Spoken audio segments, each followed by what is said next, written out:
वंदे मातरम भाइयों। आज बात करते हैं समाजवादी इत्र पर। इसकी सुगंध पहले आप लोगों ने प्राप्त की थी या नहीं की थी, लेकिन इधर 4 दिनों में 3 दिनों में समाजवादी इत्र की सुगंध या दुर्गंध कहिए लोगों तक पहुंच रही है। भाइयों, सोचिए आप कि अखिलेश के करीबी ऐसे ऐसे व्यवसायी हैं जिनके यहाँ नोट गिनने के लिए आयकर विभाग को मशीनें लेके जाना पड़ता है। अब हम और आप इनके समाजवाद को अगर और नजदीक से देखें तो गायत्री प्रजापति भी इनके समाजवाद है, जो बीपीएल सूची का व्यक्ति होकर समाजवादी पार्टी में आता है और इनके रहमो करम पर कहां से कहां पहुंच जाता है। आजम खान जो यूनिवर्सिटी के नाम पे कितने जमीनी डकैती करते हैं, कितने गरीबों की जमीन हड़प लेते हैं। अब पीयूष जैन आ गए, उसी में एक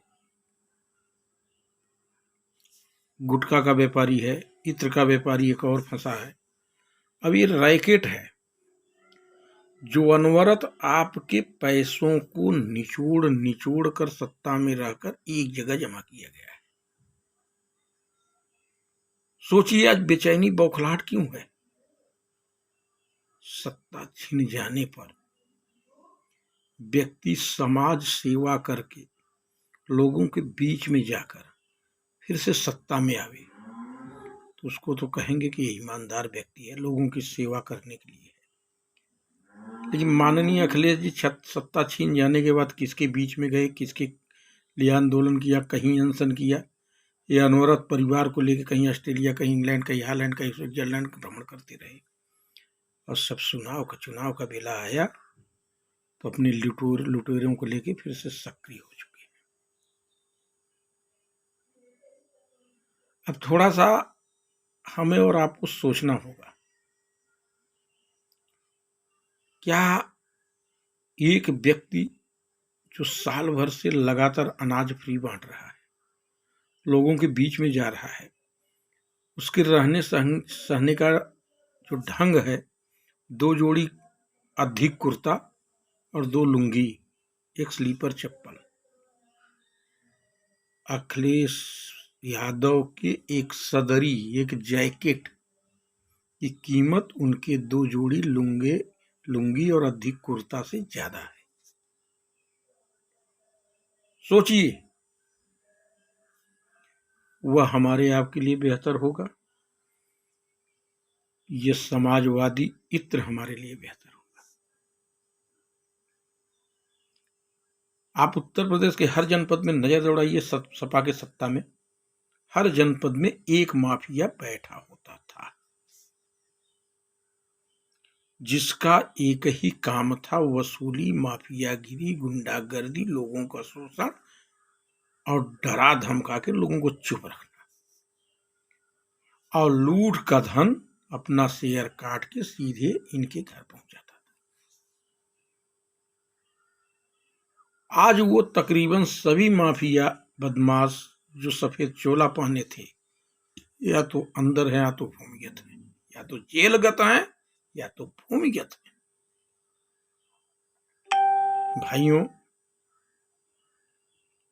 मैं सिर्फ आपके माध्यम से ये जानना चाहता हूं कि हम कब तक इन बेईमानों के मकर जाल में फंसकर पीसते रहेंगे। 150 करोड़ 200 करोड़ एक एक छापा में बरामद हो रहा है। ऊपर से हल्ला क्या लगाया जा रहा है कि चुनाव के बेला में काहे को छापामारी हो रही है। और माननीय एक नचनिया की लुगाई जया बच्चन, तो नचनिया की लुगाई ये कहेंगे, मेरे चित्त से उतर गई, संसद में जाके श्राप दे रही है। अरे तुम हमको का, सरकार को का श्राप दोगी? इस गरीब जनता की श्राप पड़ेगी तो नमक की तरह गल जाओ। बेईमान। तुम्हारी बहुरानू को बुला लिया, ईडी ने पूछताछ कर लिया, तो आप हमको सरकार को श्राप दोगी। और किसको श्राप दोगी?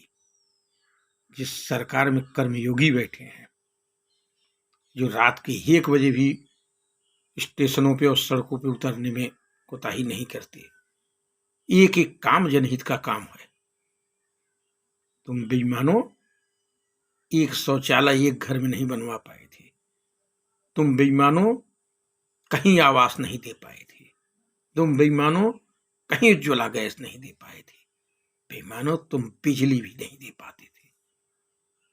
पहली बार भारत देश की जनता ने यह देखा, कोई दिल्ली में बैठकर हर चौथे महीना 2000 हमारे खाते में भेज सकता है। पहली बार इस देश की जनता ने देखा कि माँ बहन जो धुएं में बैठ के खाना बनाती थी गरीब घर की, उनके लिए भी उज्ज्वला गैस आ सकता है। इस देश की जनता ने देखा कि ग्रामीण के सुदूर इलाकों में जहां तुमने कभी बिजली पहुंचा नहीं पाए थे, तुम उस घर के बच्चे दूसरे गांव के बिजली को जलता हुआ देख के सोचते थे कि हम भी कभी इस बिजली का मजा लेंगे। वाह मोदी जी, आपने वहां भी बिजली से उजाला किया। इस देश के लोगों ने देखा कि लॉकडाउन में पूरा संसाधन ठप था, लेकिन सरकार उनके दरवाजे फ्री अनाज पहुंचाती थी। प्रदेश की जनता ने देखा कि जो कल तक उनके ऊपर हथौड़े बरसा रहे थे, आज उनके ऊपर बुलडोजर चल रहा है। और आज हम घरों से सीना तान के कह सकते हैं कि हम उस शासन में हैं जहां हमें खुली आजादी है, हम खुल के सांस लेते हैं। तुम बेईमानों मंच से कुछ कहो, लेकिन जनता जान रही है कि जिले में बैठे तुम्हारे माफिया, जिनके डर से जनता बोल नहीं पाती थी, आज वो माफिया गुंडे हाथ बांध के खड़े हुए हैं और जनता का जयकारा लगा रहे हैं। भाइयों, सरकार हमारे लिए होती है। इसके पहले की सरकारें, चाहे सपा की हो चाहे बसपा की हो, एक परिवार के लिए होती थी। पहली बार है सरकार आपकी है।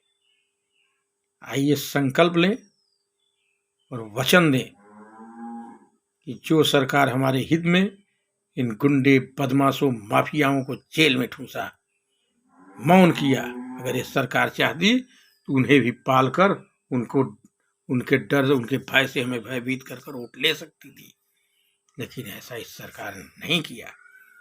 तो जिस सरकार ने हमारे लिए काम किया, हमारे लिए संघर्ष किया, हमें खुली सांस लेने के लिए मौका दिया, अब हम उसको दूसरा मौका देंगे।